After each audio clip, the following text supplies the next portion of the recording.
I think Europe should be operating with the following scenario in mind.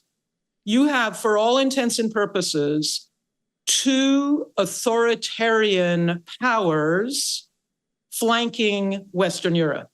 Which are allied. You have effectively an authoritarian Russia increasingly allied with an increasingly authoritarian United States moving in on Europe. Russia kind of creeping in on Ukraine with pretty much the blessing of at least the US administration, and the US administration creeping in on Western Europe from the West. So you have a Pincer situation. And I think any fantasy that the United States is still an effective part of the NATO alliance is self-delusion on Europe's part. And Europe ought to be moving very swiftly to develop an integrated autonomous defense.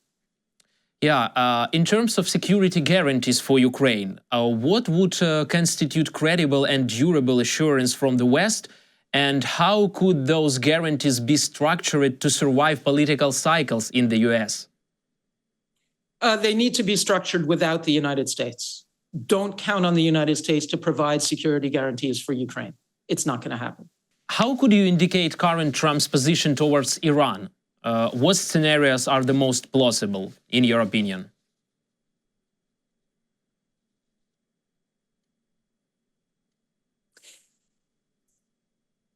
I think that President Trump has no visceral attachment to government by and for the people.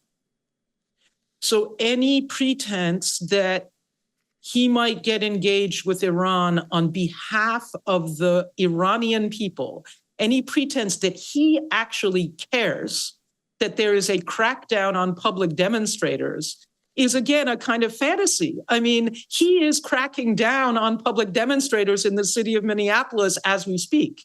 So in a weird way, he is behaving not as egregiously, but he's behaving in similar ways to the Iranian leadership.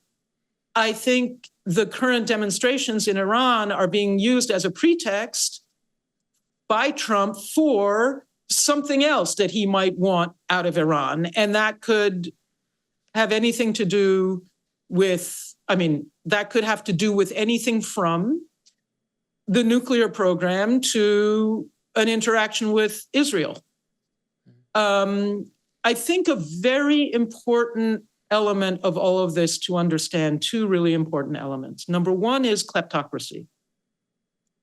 Kleptocracy is government on behalf of a networked group of elites whose primary interest is self-enrichment and who will bend and distort the instruments of state power and of foreign and security policy in order to further their goal of self-enrichment at the expense of their own population if necessary. And that principle is actually spread throughout the world currently in a way that hasn't been seen since the late 19th and early 20th centuries. And I think that that principle is very relevant to Ukraine's stories going all the way back to 2014 and before. The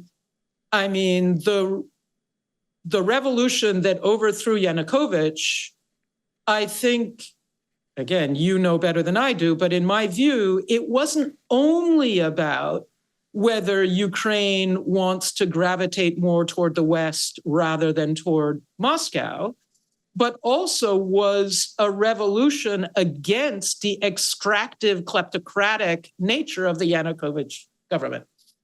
And so if you look at President Trump's behavior, don't underestimate the value of just simply amassing uncounted wealth. It's a race for infinite wealth.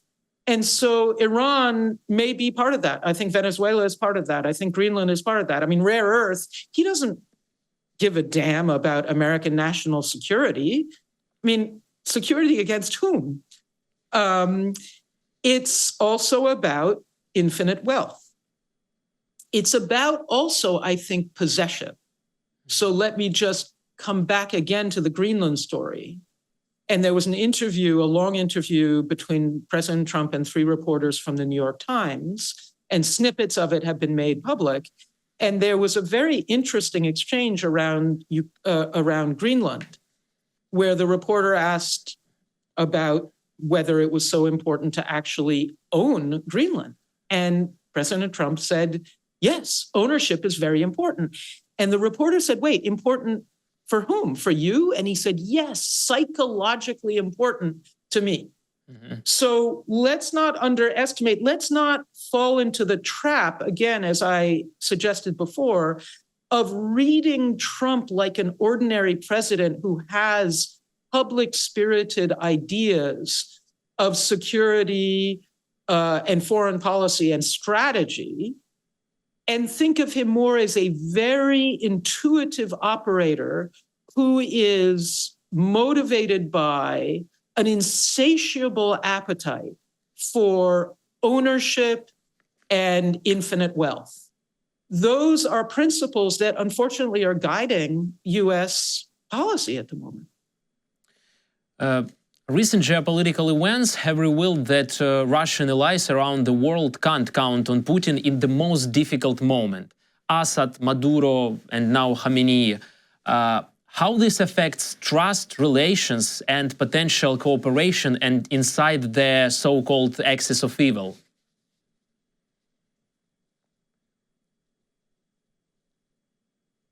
I honestly don't know. You know, you're asking me to try to put myself into the psychology of countries that I don't have a lot of experience with. But let's just say, what other options do they have?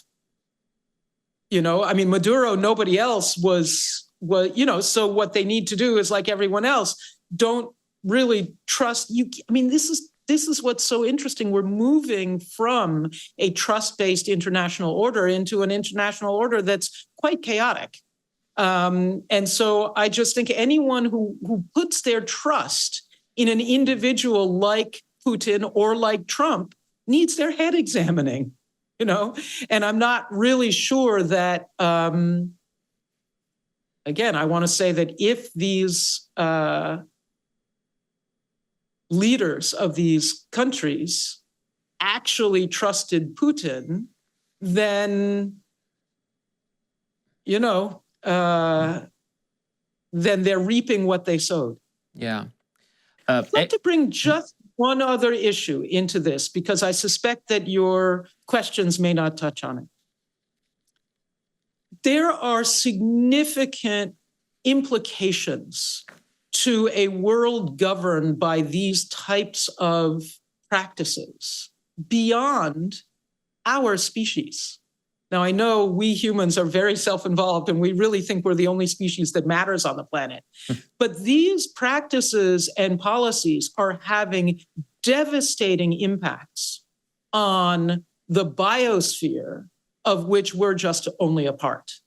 And I think, you know, Ukraine, you have been experiencing massive devastation of, you know, your landscapes, your, you know, the whole environment, which people of our generation hope to pass along to our children and grandchildren, and also to all the other species with whom we share this planet. But I just think it's very important to recognize these impacts that tend to get overlooked in the immediate urgency for humans of dangerous situations. Sarah, you have already shared with us your view, your opinion about Greenland and about Trump's perception towards Greenland. But I would like to ask you about consequences, about implications for for global security. I mean, for instance, let's imagine that Trump annexes Greenland or forces Denmark to sell the island to USA. What would it mean for global security architecture, and how autocracies around the world perceive this precedent? I mean, I think the answer is inherent in the framing of your question. It's the end of NATO. There is no question in my mind that that is the end of NATO as a functional security alliance. But as I said, to what end? It's also the end of any pretense that the rationale for security policy that is being announced by the White House is real. I mean, against who? Against what security threat would we be annexing Greenland? Certainly not Russia, which has been cited, because Russia's already in the White House. So we're not protecting ourselves against Russia. China is not really present in Greenland. China is present in the waters around Alaska. So it has nothing to do with U.S. national security. It effectively ends NATO as a viable defense alliance. And let me go back. It means the wholesale exploitation of mineral resources in one of the most fragile ecosystems left on the planet. And oh, by the way, Venezuela is part of the Amazon basin. So the Arctic and the Amazon are two of the most precious, just in terms of the health of the planet, biospheres that exist. And they would be mauled for the purposes of creating yet more infinite wealth. And so when you talk about the security architecture and the security implications of annexing Greenland, let's think beyond 20th century notions of what security is all about. We're talking about really dramatically accelerated negative impacts on an increasingly fragile planet is part of the security implications of annexing Greenland.